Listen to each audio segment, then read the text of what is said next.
Ahmedabad municipal કોર્પોરેશનના food safety વિભાગે શહેરની 10 જેટલી જાણીતી હોટલો અને રેસ્ટોરન્ટમાંથી પનીરના નમૂના લઈને તપાસ કરી છે, જેમાંથી બધામાં એનાલોગ પનીર મળી આવ્યું છે અને અસલી દૂધના પનીર તરીકે વેચીને રેસ્ટોરન્ટવાળા ગ્રાહકોના આરોગ્ય સાથે ચેડા કરી રહ્યા છે।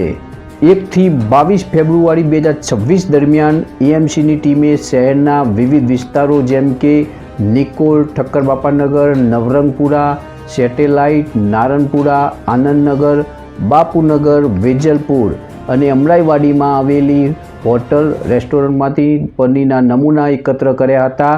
એએમસીના ફૂડ વિભાગે શહેરમાં નકલી પનીરના જથ્થા સામે મોટી કાર્યવાહી હાથ ધરી છે। કોર્પોરેશનની લેબોરેટરીમાં તપાસ દરમિયાન 2 મુખ્ય ખામીઓ સામે આવી હતી। પનીરમાં પ્રમાણ ભર્યા કરતાં ઘણું ઓછું મિલ્ક ફેટ અને વેજીટેબલ ફેટ પામ ઓઇલનો ઉપયોગ, એટલે કે આ પનીર હકીકતમાં એનાલોગ પનીર હોવાનું બહાર આવ્યું છે। Bureau report, GG All Gujarati news, Ahmedabad.